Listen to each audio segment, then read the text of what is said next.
నాకే పెళ్ళొద్దు మహాతల్లో నన్నొదిలేయ్. గత సంవత్సరం నుండి మా అమ్మకు మొరపెట్టుకుంటున్న విషయం ఇది. అయినా వినకుండా మళ్ళీ మరో సంబంధం చూసింది.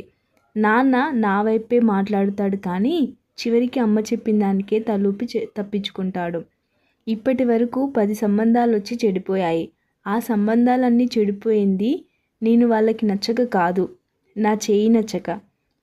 అవును, వాళ్ళెవరికీ నా కుడి చేయి నచ్చలేదు. ఎందుకంటే నాకు పుట్టుకతోటే ఆ చేతికి చిటికిన వేలు అంటే లిటిల్ ఫింగర్ లేదు. ఈ విషయం తెలిస్తే పెళ్లి చూపులు చూడకుండానే సంబంధం వద్దంటారేమోనని భయపడి సంబంధం కుదిరిన ప్రతిసారి మా అమ్మ నా చిటికిన వేలు సంగతి దాచిపెడుతుంది. నేను ఊరుకుంటానా? వచ్చిన ప్రతి అబ్బాయిని బాల్కాలోనికి తీసుకెళ్లడం, నా చెయ్యిని చూపించడం, వాళ్ళు పారిపోవడం ఆనవాయితీగా మారింది. కొంతమంది అబ్బాయిలకి నా చిటికిన వేలుతో సంబంధం లేకుండా నేను నచ్చినా వాళ్ళ అమ్మానాన్నల చాదస్తు పోరు పడలేక సంబంధం వద్దని వెళ్ళిపోయిన సందర్భాలు ఉన్నాయి. అసలు ఈ జన్మకి నాకు పెళ్ళి అవుతుందో లేదోనని మా అమ్మ తిరగని గుళ్ళు లేవు, ముక్కని దేవుడు లేడు. కానీ మా నాన్న అలా కాదు. మా నాన్నమ్మలా ఎక్కడైనా ఎలాగైనా ధైర్యంగా మొండిగటంలో బతికేస్తానని ఆయన నమ్మకం. అందుకే నాకు సుభద్ర అని ఆమె పేరే పెట్టారు. ఊళ్ళో మా అమ్మ తీసుకొచ్చే సంబంధాల గోల భరించలేకే హైదరాబాద్ వచ్చాను. నా పాటికి నేను చక్కగా ఉద్యోగం చేసుకుంటుంటే ఇప్పుడు మళ్ళీ పెళ్లి సంబంధాల లొల్లి పెట్టింది. ఎవరో దూరపు చుట్టానికి ఫ్రెండ్ అవుతాడట, హైదరాబాద్లోనే ఉద్యోగమట. 3 నెలల కిందట నా బంధువుల పెళ్లిలో నన్ను చూశాడట, ఇష్టపడ్డాడట, చూడ్డానికి వస్తున్నాడట. ఇలాంటి వాళ్ళని ఎంతమందిని చూడలేదు అని అనుకుంటుండగానే మా అమ్మ పెద్ద బాంబు పేల్చింది. నాకు చిటికిన వేలు లేదన్న సంగతి వాడికి తెలుసట. తెలిసి నన్ను చూడ్డానికి వస్తున్నాడట. నా బుర్ర పేలిపోయినంత పనైంది. నా చేయి విషయం అసలు ఎవరికీ చెప్పని మా అమ్మ వాడికి ఎందుకు చెప్పిందో అర్థం కాలేదు. ఇంకో షాకింగ్ ఏంటంటే ఆ మహానుభావుడిని ఏకంగా ఇవాళ సాయంత్రమే నేనుంటున్న ఫ్లాట్కి రమ్మని చెప్పిందట మా అమ్మ. ప్రతి శనివారం నా రూమ్మేట్ తన బాయ్ ఫ్రెండ్ దగ్గరికి వెళ్తుందని మా అమ్మకి తెలుసు. అందుకే నన్ను ఇలా ఇరకాటంలో పెట్టేసింది. ఇంకో 3 గంటల్లో నా మెయిన్ డోర్ ముందుంటాడట. కనీసం వచ్చేవాడి ఫోటో అయినా చూడలేదు. ఫోటో దాకా ఎందుకు, పేరు కూడా చెప్పలేదు. కొంచెం బెట్టు చేసి అడిగితే అదేదో పొడుపు కథలా చెప్పింది. అదేంటంటే యుగాలుగా నీ పేరుకి సరిజోడైన పేరే, నీకోసమే పుట్టిన పేరని చెప్పి ఫోన్ పెట్టేసింది. ఆ కంగారులో ఆ పొడుపు కథ నా బుర్రకు ఎక్కలేదు. చిందరవందరగా ఉన్న నా కొంప మీదే ఉంది దృష్టి. హడావుడిగా ఫ్లాట్ అంతా శుభ్రం చేశాను. స్నానం చేసి నాకిష్టమైన మా నాయనమ్మ చీర కట్టుకుని అద్దం ముందు నిలబడ్డాను. నా ప్రమేయం లేకుండానే నా మొహంలో ఏదో కొత్త వెలుగు కనిపిస్తోంది. వాడెవడో తెలియనివాడు నన్ను చూడడానికి వస్తుంటే నాకెందుకు ఇంత ఆత్రం? నాకేదో అయ్యింది ఇవాళ. మా అమ్మ చెప్పిన టైంకి డోర్ బెల్ మోగింది. నా గుండె వేగంగా కొట్టుకోవడం మొదలుపెట్టింది. గట్టిగా ఊపిరి పీల్చుకొని వదిలి తలుపు తీశాను. మౌనంగా దిక్కులు చూస్తున్నాడు. ఇంకా టైం వేస్ట్ చేయడం ఇష్టం లేక మీ పేరు అని మాట కలిపాను. అతను కాస్త తడబడి నా మొహంలోకి ఆశ్చర్యంగా చూస్తూ మీకు నా పేరు తెలీదా అన్నాడు. తెలియదు. ఓ, మీ అమ్మగారు చెప్పలేదా? చెప్పింది, కానీ ఏదో పొడుపు కథలా చెప్పింది. నాకేమీ అర్థం కాలేదు. ఏంటి ఆ పొడుపు కథ? యుగాలుగా నా పేరుకి సరిజోడైన పేరంట, నా కోసమే పుట్టిన పేరంట. వినగానే చిన్నగా నవ్వాడు. అతని నవ్వు కూడా తన మాటలాగే చాలా బాగుంది. మీ పేరు చెప్పలేదింకా? ఆ పొడుపు కథ విప్పండి, మీకే తెలుస్తుంది. మళ్ళీ నవ్వాడు. నీ మొహం తిప్పుకున్నాను. చాలా సులువండి, కొంచెం బుర్ర పెట్టండి. అసలు ఈరోజు జరుగుతున్న వింతలు చూశాక నా బుర్ర పనిచేయడం మానేసింది. ఇంకా పొడుపు కథేం విప్పను? చిన్న హింట్ ఇస్తారా? మహాభారతంలో బలరాముని చెల్లెల్ని పెళ్లి చేసుకున్న వారి పేరే నా పేరు. 2 అక్షరాలు ఆలోచించి బలరాముని చెల్లెలు అంటే సుభద్ర కదా. సుభద్రని చేసుకుంది అర్జునుడు. అంటే మీ పేరు అర్జున్. అవునని కళ్ళతో సమాధానం చెప్పాడు. ఇంత విచిత్రం చూసారా? ఆ అర్జునుడికి సుభద్ర నచ్చింది. ఈ అర్జునుడికి కూడా ఆ పేరు గల సుభద్రే నచ్చింది. నవ్వాడు. ఆ మాట వినగానే నాకు సిగ్గు, కోపం రెండూ ముంచుకొచ్చాయి. అది గమనించి మాట మార్చాడు. అంటే నా ఉద్దేశం మిమ్మల్ని మొదటిసారి పెళ్లిలో చూసినప్పుడే నచ్చేశారు. ఊహ తెలిసినప్పటి నుండి నాకు అమ్మాయి ఇంత విపరీతంగా నచ్చిందంటే ఆనందంలో మీ పేరు తెలుసుకోవడం కూడా మర్చిపోయాను. నా స్నేహితుడు అడిగాను, మీరు వాడికి బాగా దూరపు చుట్టాలవ్వడం వల్ల వాడికి పూర్తి వివరాలు తెలియవన్నాడు. పైగా మీదొక్క ఫోటో కూడా లేదు. మీ పోలికలు చెప్తే వాడు గుర్తుపట్టలేకపోయాడు. తర్వాత వాడి పెళ్లి ఆల్బంలో ఎక్కడో గుంపులో నిలబడ్డ నీ ఫోటో చూపిస్తే వాళ్ళని అడిగి మీ వివరాలు ఇచ్చారు అని డీటెయిల్గా కథ చెప్పుకొచ్చాడు. నేను నచ్చితే మాత్రం ఏకంగా మా అమ్మ దగ్గరికి వెళ్ళి మాట్లాడుతారా? నాకు ఇష్టమో లేదో తెలుసుకోరా? కాస్త గట్టిగానే అడిగాను. అతను కాస్త తడబడుతూ, ఏమో అప్పుడు నాకలా తోచి ఇప్పుడు మిమ్మల్ని ఇలా కలవాల్సి వచ్చింది అని చెప్పాడు. ఆ తడబాటు చూసి నవ్వొచ్చింది. అతను ఆట ఆడుకుందామనిపించింది. ఒక పాట పాడండి అని అడిగాను. అతడు నోరెళ్ళబెట్టి పాట అన్నాడు. ఆ పాటే. అమ్మాయిలను అయితే అడుగుతారు కదా, మరి అబ్బాయిలను అడిగితే తప్ప? నేను అడిగితే పాడరా? తప్పేం కాదు, మీరు అడిగితే పాడనని కాదు, కానీ ఇప్పటికిప్పుడు పాట పాడమంటే ఎలా అండి? మీ నోట పాట రావాలంటే మూడ్ కావాలా? మోచేతులు మోకాళ్ళ మీద ఆనించి అరచేతులు బుగ్గల మీద పెట్టుకుంటూ కాస్త ముందుకు వంగి అతని వైపు చూశాను. కొంచెం అలాంటిదే. అయితే నన్ను మొదటిసారి చూసినప్పుడు మీకేమనిపించిందో పాటలో చెప్పండి. అతను నవ్వి చిన్నగా తల ఊపుతూ అవునా సరే అంటూ గొంతు సవరించుకున్నాడు. సొగసు చూడతరమా, నీ సొగసు చూడతరమా అంటూ బాపు గారి మిస్టర్ పిల్లం సినిమాలోని వేటూరు గారి పాట అందుకున్నాడు. ఆశ్చర్యంతో నా కళ్ళు విశాలమయ్యాయి. నా పెదాల మీద నవ్వు విచ్చుకుంది. నన్నే చూస్తూ పాడుతున్నాడు. ఎక్కడి నుండి ముంచుకొచ్చిందో సిగ్గు. అతని నుంచి నా మొహాన్ని ఎలా దాచుకోవాలో తెలియట్లేదు. అసలు అతన్ని పాట పాడమని ఎందుకని అడిగానని నన్ను నేను మనసులో తిట్టుకున్నాను. నీ ఆపసోపాలు, నీ తీపి శాపాలు, ఎర్రాని కోపాలు, ఎన్నెన్నో దీపాలు, అందమే సుమా, సొగసు చూడతరమా, నీ సొగసు చూడతరమా పాట పూర్తి చేసి నా మీదే చూపులు నిలిపాడు. నాకు మాటలు కరువయ్యాయి. ఏదో ఆట పట్టిద్దామనుకుంటే ఇంత బాగా పాడతాడని అనుకోలేదు. అది నాకెంతో ఇష్టమైన పాట. మౌనంగా ఉండిపోయాను, నా కుడి చేతిని తడుముకుంటూ. అది అతను గమనించాడు. నేను మెల్లిగా నా కుడి అరచేతిని పైకెత్తి తనకి చూపించాను. మీ అమ్మగారు చెప్పారు. స్థిరంగా ఉంది అతని స్వరం. నేను మీకు థ్యాంక్స్ చెప్పాలి అన్నాను. ఎందుకు అని అడిగాడు. నాకు లిటిల్ ఫింగర్ లేకపోవడం వల్ల చాలా పెళ్లి సంబంధాల మీద, మనుషుల మీద చాలా చిరాకొచ్చింది.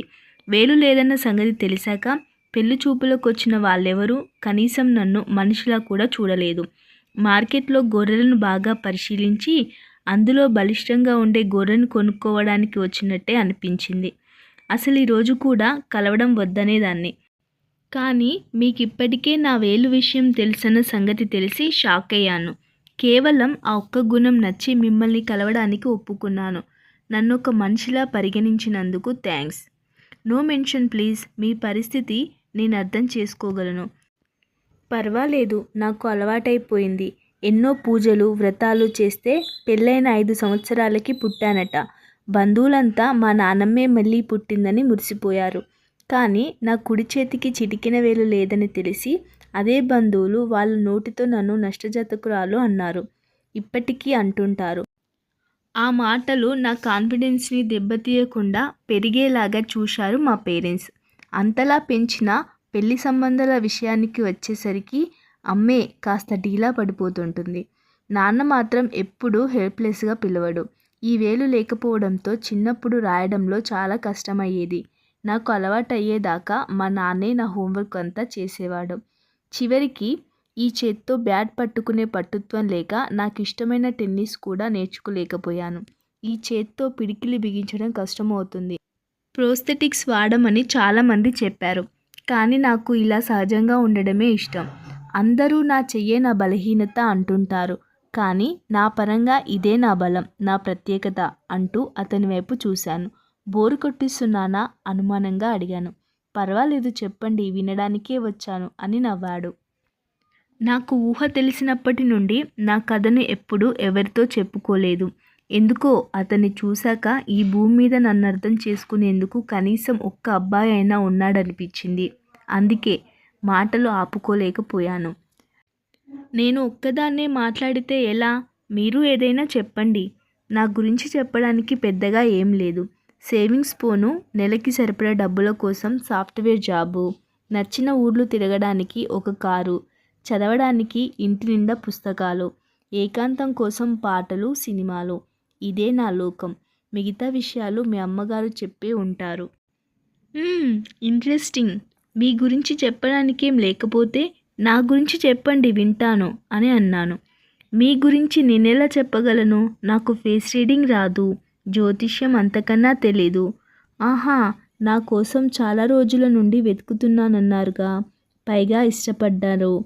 ఇప్పటికే నా అలవాట్లు, ఇష్టాలు లిస్టు చేసి పెట్టుకుంటారేమోనని అనుకున్నాను. వచ్చి రాగానే అవన్నీ టకటకా చెప్తారేమోనని ఎదురు చూస్తున్నాను. చెప్పండి వింటాను అని అన్నాను. అయ్యో సుభద్ర, నేను అలాంటి రీసెర్చ్లేవీ చేయలేదు. నాకు నిజంగా నీ పేరు, ఊరు తప్ప ఇంకేమీ తెలియదు. నువ్వు నీ గురించి చెప్తే విని తెలుసుకోవాలనే వచ్చాను. నవ్వుతూ వాపోయాడు. పక్కపక్క నవ్వేశాను. అతని నోటి వెంట నా పేరు వింటుంటే భలే ఉంది. ఇంకోసారి పిలిస్తే బాగుండనిపించింది. కాసేపటి మౌనం తర్వాత నా బుర్రలో ఒక కొత్త ప్రశ్న పుట్టింది.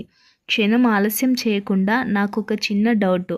ఒకవేళ నాకు లిటిల్ ఫింగర్ కాకుండా ఏ కాలో చెయ్యో లేదనుకోండి, అప్పుడు కూడా నన్ను చూసి ఇష్టపడేవారా? నన్ను ఇలా చూడడానికి వచ్చేవారా అని మొహమాటం లేకుండా సూటిగా అడిగేశాను. నా ప్రశ్న విని అతను షాక్ అయ్యాడు. కంగారు పడకండి, డౌట్ వచ్చి అడిగానంతే, ఇబ్బంది పెట్టాలని కాదు. అతను కాస్త తేరుకొని, ఇది కొంచెం హైపోథెటికల్ క్వశ్చన్. నేనెప్పుడూ అలా ఆలోచించలేదు. కానీ ఒకటి మాత్రం చెప్పగలను. ప్రేమించడం అంటే ఎదుటి మనిషి ఎలా ఉన్నా మనస్ఫూర్తిగా అంగీకరించడం. అప్పుడే అది నిజమైన ప్రేమ అవుతుందని నేను నమ్ముతాను. నేనిక్కడికొచ్చింది కూడా మీ గురించి తెలుసుకొని మీ మీదున్న ఇష్టాన్ని వ్యక్తపరచాలనే తప్ప ఏవేవో మాటలు చెప్పి మిమ్మల్ని హడావుడిగా పెళ్ళికి ఒప్పించాలని కాదు. మీకు నేను నచ్చకపోతే నిర్మోహమాటంగా చెప్పేయండి. ఒకవేళ నచ్చితే మిగతా విషయాలు ఆలోచిద్దామనుకున్నా. మీ అమ్మగారు మీకేం చెప్పారో నాకు తెలియదు, కానీ ఇంతకు మించి నాకే ఆశలు లేవు. నాకు మీరంటే ఇష్టం. మీ లిటిల్ ఫింగర్తో నాకేం ఇబ్బంది లేదు. నేను ఇలా మిమ్మల్ని కలవడం మా అమ్మ నాన్నలకి తెలియదు. కాబట్టి మీరు కావలసినంత టైం తీసుకొని ఆలోచించి మీ డెసిషన్ చెప్పండి. తొందర ఏమీ లేదు, సూటిగా బదిలిచ్చాడు. అతను చెప్పింది విన్నాక అతనిపై గౌరవం పెరిగింది. నేను అనుకున్న దానికంటే కూడా ప్రాక్టికల్ అని తేలింది. అతను చెప్పిన దానికి సరేనని తలూపడం తప్ప నా దగ్గర వేరే సమాధానం లేదు. అతను బయలుదేరడానికి సిద్ధమయ్యాడు. మెయిన్ డోర్ వరకు సాగనంపాను. నా నెంబర్ అడుగుతాడేమోనని ఎదురు చూశాను. ఆ ఊసే ఎత్తలేదు. నేనే ఉండబట్టలేక అతని నెంబర్ అడిగి తీసుకున్నాను. చివరిసారిగా నా కళ్ళలోకి చూసి నవ్వి వెళ్ళిపోయాడు.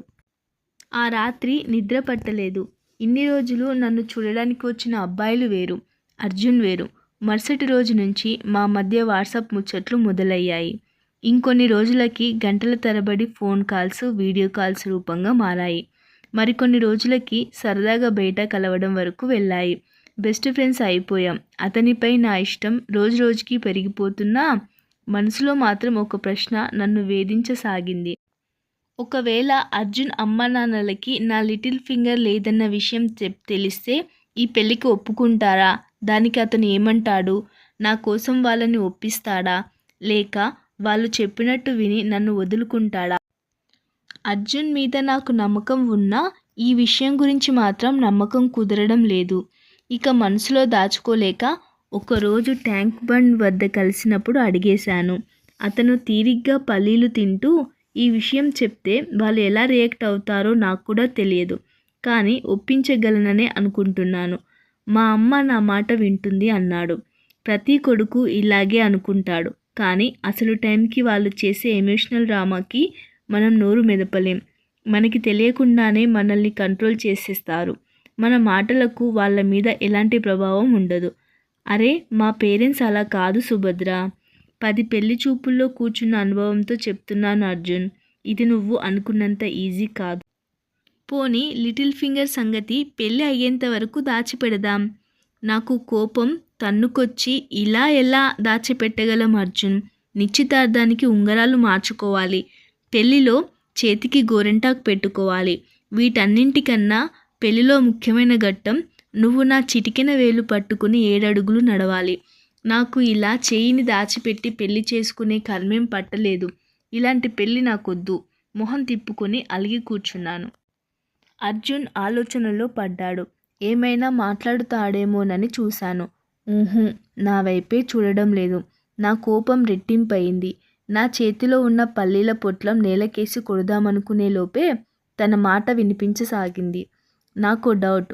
అసలిప్పుడు మనమిద్దరం పెళ్లి గురించి ఎందుకు మాట్లాడుకుని పోట్లాడుకుంటున్నాం? నా వైపు కళ్ళెగరేశాడు. టక్కున నాలుక కరుచుకొని అటువైపు తిరిగాను. నాకు నేనే బయటపడిపోయినందుకు నన్ను నేను తిట్టుకున్నాను. అర్జున్ నా ముందుకొచ్చి నిలబడ్డాడు. నేను సిగ్గుతో తల వంచుకున్నాను. తన చేత్తో నా తలని మెల్లిగా పైకెత్తి నా కళ్ళలోకి చూసి పెళ్లి చేసుకుందామా అని అడిగాడు. నా మాట కన్నా ముందే నా కళ్ళెప్పుడో అతనికి అవునని సమాధానం చెప్పేశాయి. మీ అమ్మా నాన్న ఒప్పుకోకపోతే తడబడుతూ అన్నాను. ఒప్పుకునేదాకా ఒప్పించడానికి ప్రయత్నిస్తాను. అయినా ఒప్పుకోకపోతే? సమాధానం చెప్పకుండా మౌనంగా నన్నే చూస్తూ నిలబడ్డాడు. ఆ మౌనాన్ని భరించలేకపోయాను. నా కళ్ళ నుండి కన్నీళ్లు చెంపల వెంబడి దారకట్టాయి. అర్జున్ నా తలని తన 2 చేతులతో దగ్గరికి తీసుకున్నాడు. బ్రొటన వేలుతో నా బుగ్గల మీద కన్నీటిని తుడిచి నా కళ్ళలోకి చూశాడు. నేను నిన్ను వదులుకోను అన్నాడు.